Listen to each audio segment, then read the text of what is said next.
allow the judge to railroad the jury into a guilty verdict.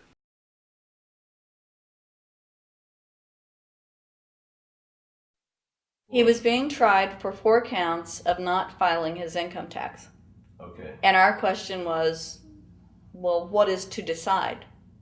Either he did or he didn't. It never occurred to us that he might actually be innocent while at the same time not filing.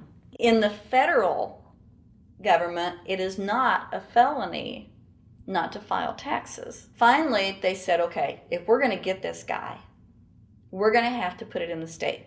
They called up the IRS agent, Agent Craner. Craner? Yeah. Robert Craner? Mm-hmm. This is Ken Doherty, who's also an investigator with the Illinois Department of Revenue.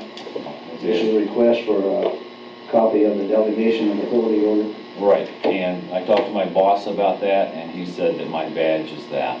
Badge is the authority. I thought it had to be in writing. The last question that the defense asked him was, did you write any of this down? And Agent Craner looked right at him and right at us, and he said, I never wrote anything down. And yet when we saw the video, there he was, writing notes, you know.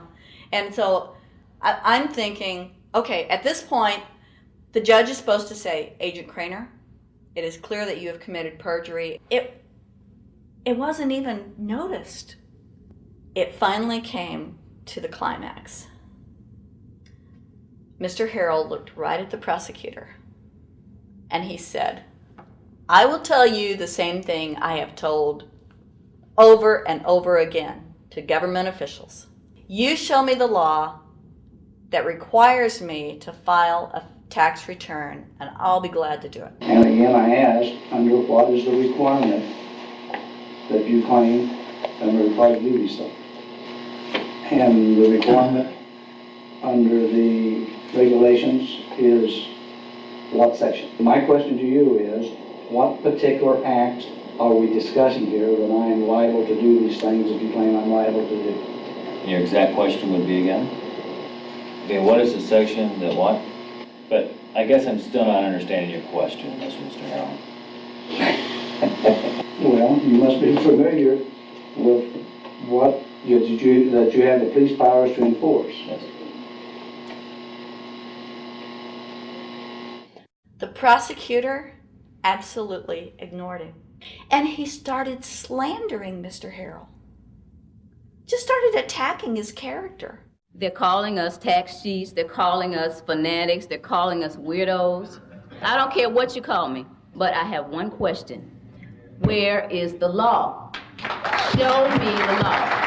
They can't let this turn into a rational debate, because if they do, they lose it. So they have to insult people and say it's frivolous. We felt like that there was an overall arrogance and that they were railroading Mr. Harrell and wanting us to participate. Judge Coogan, he looked right at us and he said, I will instruct the jury according to the law. We were sent to deliberation. The judge promised us that he would give us the law. And we looked and it was not there. We wrote a note to the judge asking for a copy of the law. 10 minutes later, we get a note back. You have everything you need, but there was no law. And he had promised us. At that point, I felt betrayed.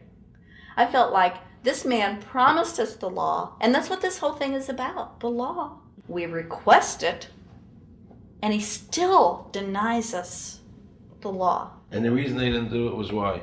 Because there is no law. Remember, we're talking about the Illinois state law here, okay, which is a law in Illinois.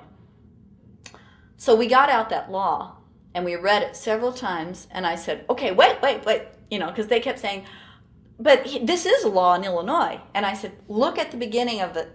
It says, anyone required to file a federal income tax return is required to file an Illinois tax return. I said, if it is true that he's not required to file a federal return, then that nullifies the Illinois law. Two people, they kept saying, but he's going to get by with it. And I said, what is he getting by with but his rights? If there is no law, he's not breaking a law. He's just standing on his rights. Are we going to deny him that? That's when this one juror sat back and kind of rolled his eyes and he said, you mean we don't have to pay taxes?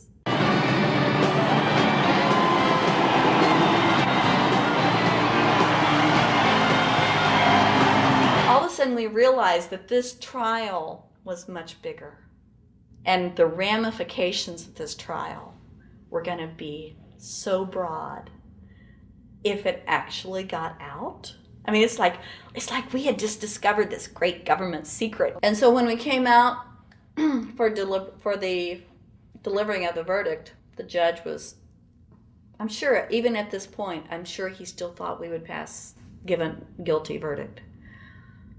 And the reason I say that is because of the look on his face when the first not guilty was read. His face just turned white.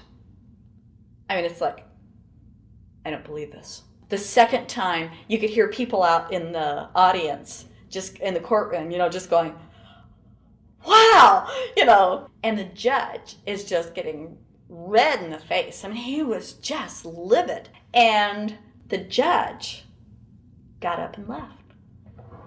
I sat there and I thought, this truly is a victory for the people. And I have never felt more patriotic. And I knew that we had done the right thing. I looked at that man, Mr. Harrell, and I thought, the system might not work all the time, but this time, for that man, it did. In November 2004, the government arrested former IRS criminal investigator Joe Bannister. They charged him with fraud for telling the American people the truth about the income tax laws. The jury obviously agreed with Joe. Well, it just showed Mr. Bannister to be honest and straightforward and working within the law. Vernice Kuglin, a Federal Express pilot, claimed there was no law requiring Americans to file an income tax. She also won in court. 24 people were criminally charged by the IRS because they claimed there was no law requiring them to file an income tax return. The fact is, neither the judge, nor the prosecutor, nor the IRS could bring that statute in there because it's not in the books. The jury came back with an acquittal for everyone. When the matter is put to the test, which means in terms of court and enforcement action, there is a 100% success rate in shooting down these arguments. The mafia has a code and they follow it, and it's a code of honor. But the IRS has no code of honor.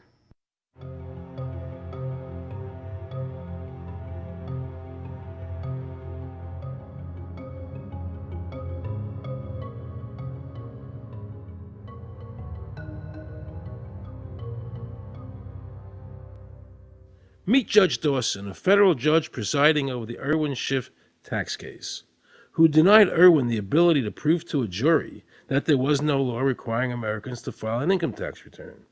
He denied Irwin the right to prove to a jury there was no law by stating, "I will not allow the law in my courtroom." But the judge made sure the government never had to show the law as written by telling the jury, "You must follow the law as I give it to you." Nobody can know what the law is, because the law is what the judges say the law is. The lower courts today will not allow people, especially in tax cases, to bring in Supreme Court decisions as their evidence.